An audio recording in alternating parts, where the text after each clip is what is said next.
What's up, guys? Today I've got the Frenchcore track from my new EP up in front of me.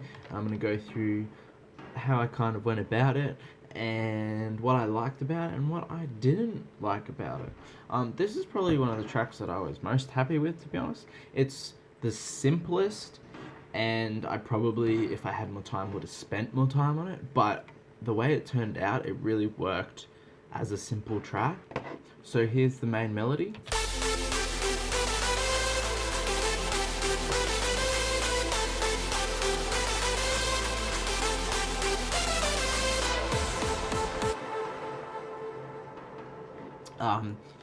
And I just wrote that in a couple of hours. I had this I had this melody in my brain, and I needed to get it out, and I just threw this down.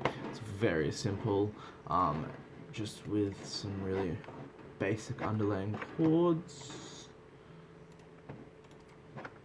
and they're the chords.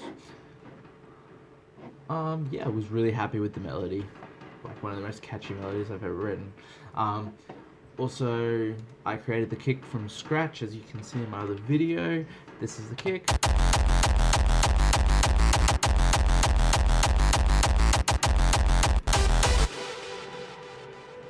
And yes, pretty simple mixing techniques. Same process I won't go through. Kick. I didn't use a sidechain for this. The kick was loud enough and it was punching through enough. It didn't really need one. I just kind of made some room with the EQ for the kick, and it was fine. Just made room, and it didn't really need a sidechain. We have our intro part here, which is just a screech I made on my virus, which I'll play really quick.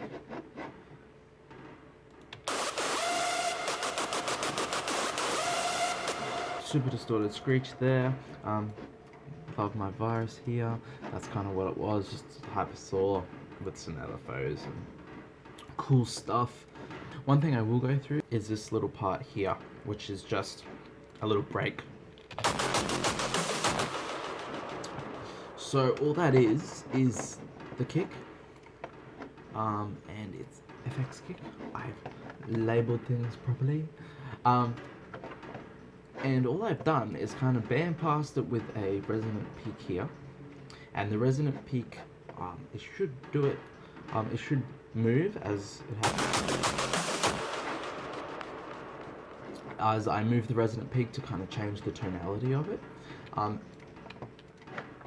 If you put that and then you put a really heavy distortion on it and then EQ it, bandpass it again, it'll come out a bit cleaner, and you'll get that like really classic bouncing hardcore hardstyle kind of distorted kick.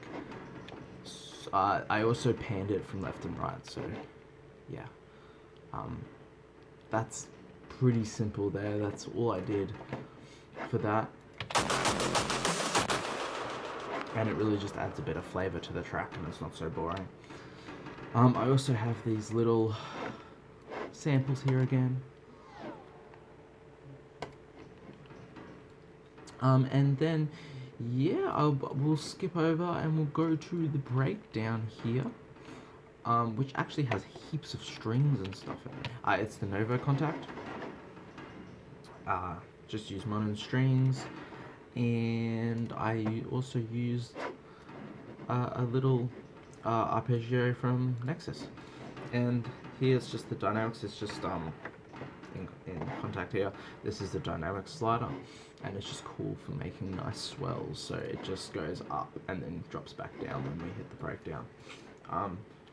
It might play an integral part of the universe. Yeah, you get the idea. Also, what I've started doing, which is really cool, just to add a bit of flavor to your second drop or whatever.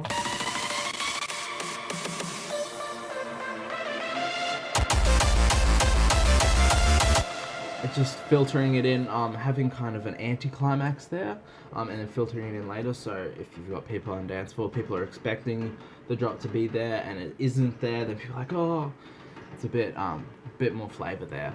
So for the kicks, people are always like, oh, do you put things on your kicks? I do slightly. This is what I do for hardstyle kicks, hardcore kicks, whatever.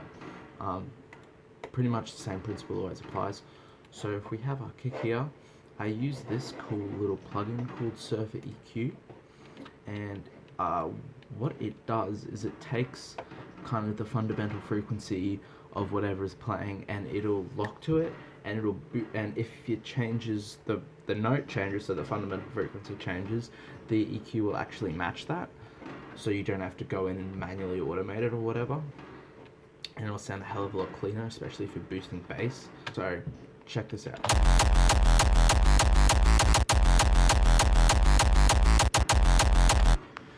Really handy little plugin there.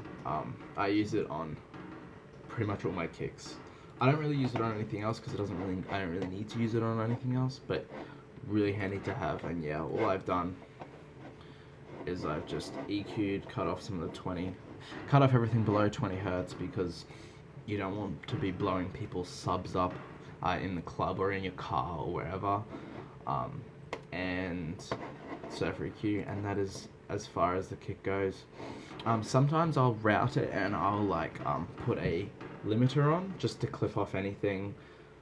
If the kick has a really big attack, I'll just clip it so you still hear the attack, but it's not taking up as much room in the mix, basically. And I'll use something like G-clip or Oxford Inflator for that. Like I'll use G-clip like this, which literally all it does is it just clips to where you want it to clip. And that's pretty much how I mix my kicks, and I'll just kind of make the leads fit on top of that. Yeah, that's that track, guys, and I hope you learned something. So keep producing, and I will see you next time.